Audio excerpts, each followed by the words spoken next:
Wall Street Journal.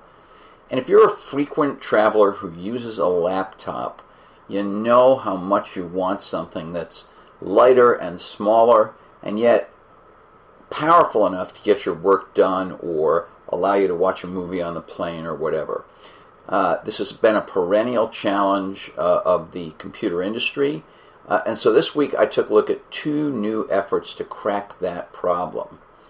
One is from Dell, which is best known for kind of business-like, commodity, clunky-looking notebooks, but which has recently embarked on a program to try to raise the bar on its design and its appeal to consumers. The other is from Toshiba, which used to be the dominant company in laptops, especially small laptops, but has really slipped in recent years in terms of popularity and impact on the overall market.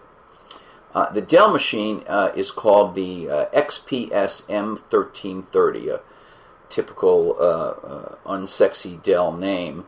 The interesting thing about it is it doesn't look like a Dell.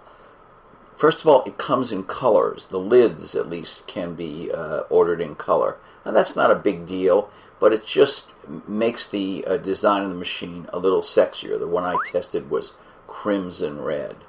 It also has a very nicely designed thin wedge shape and a 13.3-inch screen, kind of like the Sony Vaio SZ or the Apple MacBook. This is a size of screen that seems to be a nice compromise between the larger screens on the heavier machines and the tiny screens on the really light machines. Dell claims, in fact, that the M1330 is the thinnest computer with a 13.3-inch screen. Weighs a little bit under 4 pounds. It has a good keyboard. It uses an Intel Core 2 Duo processor. I tested it with a whole variety of software, Wi-Fi networks, web surfing, email, so forth. It seemed to work fine with all those things. The biggest drawback on the Dell is that it had weak battery life, at least the one that the configuration that Dell sent me for testing, which was a kind of souped-up configuration.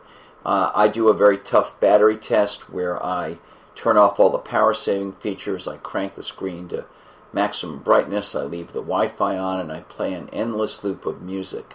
And the Dell only got 2 hours and a half, a little bit less, which means you probably, in a more normal usage pattern, get maybe 3.5 hours. That's not so great for a really mobile machine.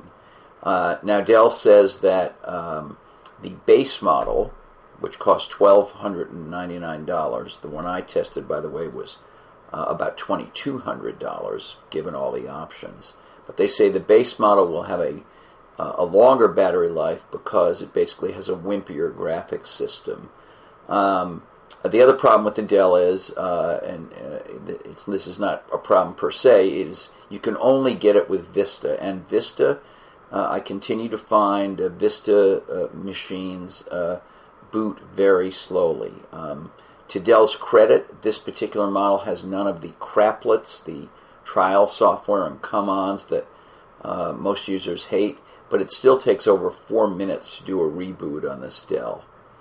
The other machine I tested is a much smaller machine, a really tiny machine. It's the Toshiba R500, Portage R500, and the Toshiba is only 2.4 pounds. It's about the length and width of a sheet of paper. At its thinnest point, it's 3/4 of an inch thick.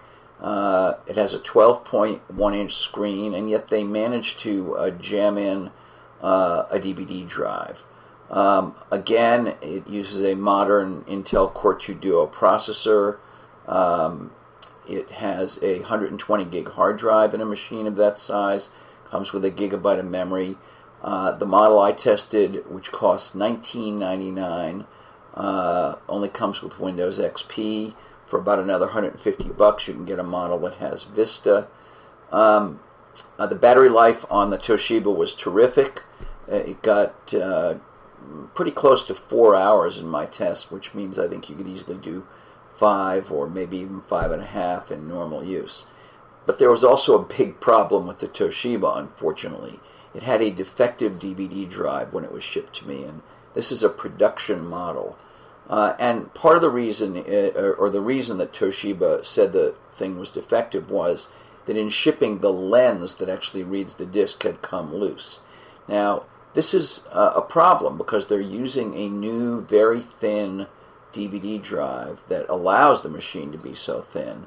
But to me, it felt kind of fragile. And even though Toshiba later sent me a machine that did work, it made me wonder whether there wouldn't be some fragility in there that would cause this problem to crop up. Well, this is Walt Mossberg, and I'll see you next week.